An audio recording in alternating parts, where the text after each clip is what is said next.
Umuwi si Rocky na sobrang pagod. Maghapon kasi ang kanyang trabaho sa bayan, kung kaya halos malakit na ang buo niyang katawan. Mag-isa lang siya sa kanilang bahay dahil bata pa lamang sila ng kanyang kapatid noong iwan silang dalawa ng kanilang mga magulang.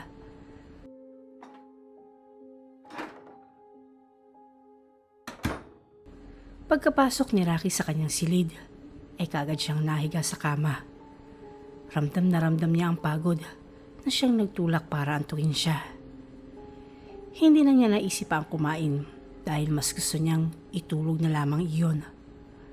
Ilang minuto matapos siyang mahiga ay kagad siyang nakatulog ng mahimbing. Hindi alintana sa kanya ang lumilipas na oras.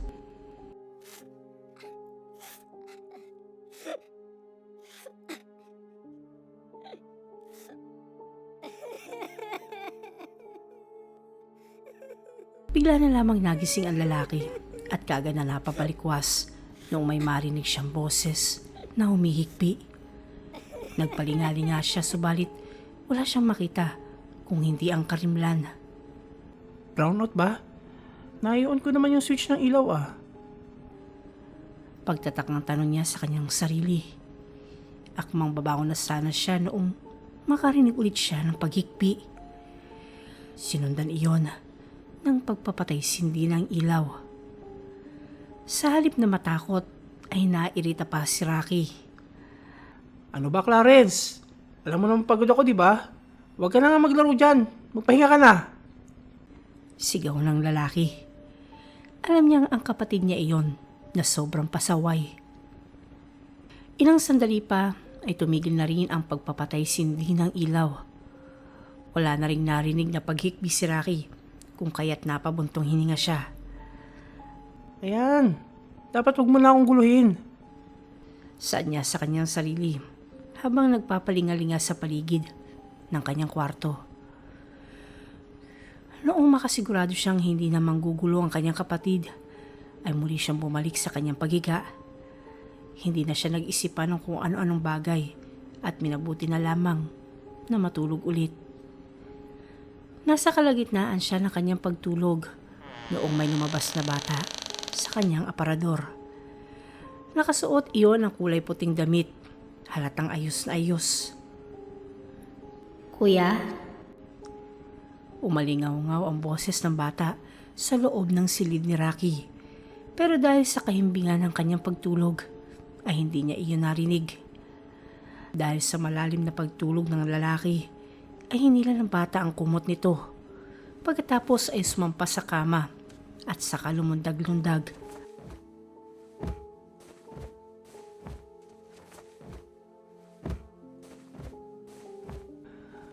Ano ba yan, Clarence? Ang gulo-gulo mo. Naalimpungatang saad ni Rocky. Namulagat ang kanyang mga mata noong makita niya ang batang nakasuot ng purong puting damit na naglalaro sa ibabaw ng kanyang higaan. Itigil mo yan. Hindi pinakinggan ng bata ang kanyang sinabi. Nagpatuloy lang iyon sa pagtalon-talon sa kutsyon habang sinasabayan pa ng mahihinang hagik-hik. Ano ba? Clarence, gusto mo bang ikulong ulit kita sa aparador? Galit na tanong ni Rocky sa batang nakaputi. Biglang tumigil iyon. Napatitig sa kanyang kuya at ilang sandali pa ay muling umiyak. Tinitigan siya ng mariin ni Rocky hanggang sa ipinikit na nito ang kanyang mata noong hindi na nanggulo si Clarence. Muling naidlip ang lalaki at wala siyang naging pakialam kung saan man nagsuot ang kanyang kapatid. Kinabukasan ay maagang nagising si Rocky. Nagpalingalinga siya subalit hindi na niya nakita pa si Clarence. Gayunpaman ay hindi na siya nagulat rito.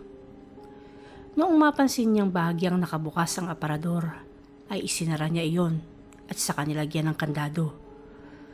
Nagpasya na siyang maligo ng mga sandaling iyon dahil papunta na siya sa kanyang trabaho. Habang siya ay naliligo, ay hindi niya maiwasang isipin ang mga kaguluhang hinatid ng kanyang nakababatang kapatid sa kanyang buhay. Naisipan niya kung paano paglaruan ni Clarence sa tubig, dahilan para tumaas ang kanyang bayarin. Ay, mabuti nga yung ganito. Wala na nang gugulo sa akin. Tama lang yung ginawa ko. Saad niya sa kanyang sarili. Pinilit niyang huwag isipin ang kanyang nagawa dahil para naman iyon sa kanyang ikabubuti.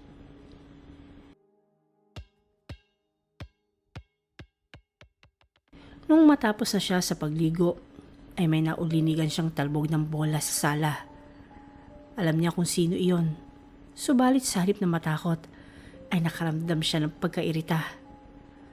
Tumahimik ka. Huwag kang magulo. Dahil kapag ipagpatuloy mo pa yan, ikukulong kita sa aparador. Sigaw ni Rocky na siyang naging dahilan para tumahimik ang kung sino mang gumagawa ng nasabing ingay. Nang matapos na sa pagbihis sa lalaki, ay inihanda niya ang kanyang sarili upang umalis para magpunta na sa trabaho. Bitbit na nito noon ang kanyang bag nang biglang may kumalabog sa loob ng aparador. Nilingon niya iyon. Napailing na makitang nakakandado pa naman iyon. Ilang sandali pa ay umalingaw-ngaw sa pandinig ni Rocky ang boses ng isang bata. Humahagulgol iyon. May kung anong sinasabi at habang patagal ng patagal ay mas nagiging klaro ang mga kataga niya sa pandinig ni Rocky. Kuya, tulong! Maawa ka! Ilabas mo na ako rito! Maawa ka! Sigaw ng isang bata na mula sa loob ng aparador. Umaalingaw-ngaw iyon na animoy nagmumula sa isang malalim na hukay. Walang ano-ano ay kumalabog ang loob ng aparador na tila pinipilit na buksan. Kuya, pakawalan mo na ako rito! Muling sigaw ng bata. Hindi. Matagal ka ng patay. Huwag mo na akong guluhin pa. Hindi ba't no 1 taon pa kita ikinulong dyan? Patay ka na, Clarence. Patay ka na. Biglang sigaw ni Rocky. Napatakip siya ng kanyang dalawang tainga dahil napakaingay na nagsasalita sa loob ng aparador. Walang ano-ano ay muling humagulgol ang bata sa loob noon. Sa sobrang inis ni Rocky ay dali-dali siyang lumapit sa aparador at buong lakas iyong sinipa. Patay ka na, Clarence. Pinatay na kita dyan sa loob. Sambit nito. Akmang sisipain pa sana ulit ni Rocky ang aparador, pero bigla siyang natigilan noong may nagsalita sa kanyang likuran. Bakit mo yun ginawa, kuya? Napalingon rito si Rocky. Nagulantang siya noong makita niya ang kanyang kapatid. Taliwas sa kanyang nakita noong nagdaang gabi, si Clarence ay nakasuot na ng marumi at gutay-gutay na damit. Halata rin ang guhit sa kanyang leeg na tila sinakal gamit ang lubid. Patay ka na? Ba't ka pa narito? Tanong ni Rocky. Hindi sumagot ang bata sa kanya. Bagkos ay ngumisi iyon. Namulagat ang mga mata ni Rocky nang biglang may nagsilaglagang uod sa bibig ng bata. Kasunod noon ay tumulo ang itim na likidong napakabaho. Ilang sandali pa ay muli nagsalita ang bata sa loob ng aparador. Kuya, pakawalan mo ako rito!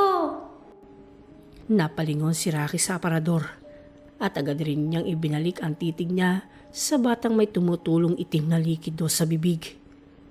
Ngumisi iyon sa kanya. Pagkatapos ay humagik-hik. Kuya? Gumapang ang takot sa buo niyang katawan ng mga pagkakataong iyon. Palingalinga siya dahil halos magkasabay ang boses ng dalawa ng mga sandaling iyon. Walang ano-ano ay muling nagsalita ang bata sa loob ng aparador. Huwag kang lumapit dyan, kuya! Demonyo yan! Muling tinignan ni Rocky ang batang nakatayo sa kanyang bandang likuran at laking gulat niya noong makitang ang batang iyon ay nag-iba ng anyo. Naging kulay pula ang kanyang balat at nagbaga ang kanyang mga mata.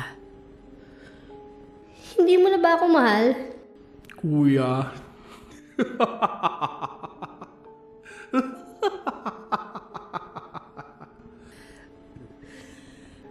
Biglang nasindak si Rocky sa tawa na yon, dahilan para hindi niya maigalaw ang kanyang katawan. Walang ano-ano ay lumapit sa kanya ang batang demonyo.